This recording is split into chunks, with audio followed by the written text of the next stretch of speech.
అనుదిన వాగ్దానం, daily promise. దేవుని నామానికి మహిమ కలుగును గాక. మన ప్రభును ప్రియరక్షకుడైన యేసుక్రీస్తు వర్షనామంలో మీకు నా హృదయపూర్వక వందనాలు తెలియజేస్తున్నాను. ఈ దినం దేవుని వాగ్దానం, శరీరమును స్వాధీనమందించుకొనగలవాడగును.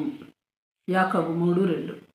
ఎవడైనను మాట యందు తప్పని ఎడల అట్టివాడు లోపం లేనివాడై తన సర్వ శరీరమును స్వాధీనమందించుకొన శక్తి గలవాడగును.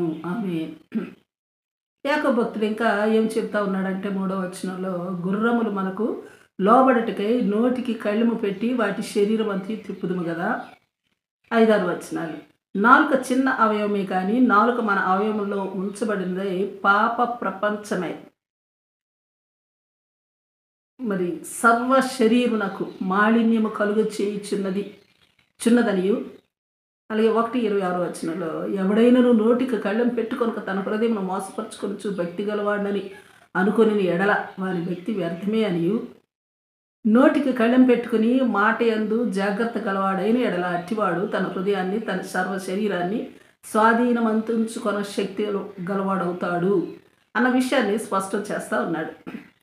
అందుకే జకరియా 8:16-17 వచనాల్లో చూస్తే, ప్రతివాడు తన పొరుగువానితో సత్యమే మాట్లాడవాలను, అబద్ధ ప్రమాణం చేయని ఇష్టపడకూడదు, ఎందుకంటే ఇటు దేవునికి అసహ్యములు గనుక. మత్తయి 12:36లో, మనుషుల పలుకు వ్యర్థమైన ప్రతి మాటను గురించి విమర్శ దినమున లెక్క అప్పజెప్పవలసి ఉన్నది.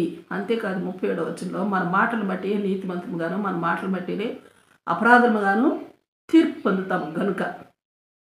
అలాగే 2 తిమోతి 2:16లో, అపవిత్రమైన వట్టి మాటలకు విముఖుడవై ఉండుము, అట్టి మాట లాడువారు మరి ఎక్కువగా భక్తిహీనులగుదురు గనుక.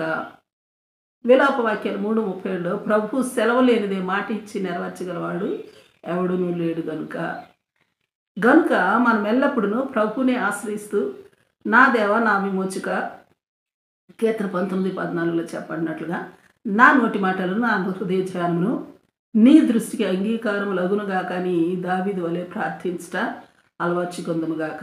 ఆమేన్. Praise lord. ప్రార్థన చేసుకుందాం. ప్రేమ నమ్మకం కలిగిన మా పరలోకపు తండ్రి, నీ పరిశుద్ధ నామమునకు స్తుతులు స్తోత్రాలు దేవా. నా హృదయాన్ని నా సర్వ శరీరాన్ని స్వాధీనమందించుకొన శక్తి గలవ దాని నగునట్లు నా నోటి మాటలను నా హృదయ ధ్యానమును నీ దృష్టికి అంగీకారములగునట్లు యెహోవా నా దేవా నా విమోచక, నీ కృప నాకు మాకు మెండుగా అనుగ్రహించమని ప్రార్థిస్తూ యేసు నామములో అడిగి వేడుకొంచున్నాను తండ్రి. ఆమేన్. ఆమేన్. Praise Lord. రేపు మరొక వాగ్దానంతో మనం కలుసుకుందాం. ప్రతిరోజు ఉదయం 6 గంటలకు ఈ కార్యక్రమాన్ని వీక్షించగలరు. తిరిగి మళ్ళా రేపు ఉదయం కలుసుకుందాం. దేవుడు మిమ్మల్ని దీవించును గాక.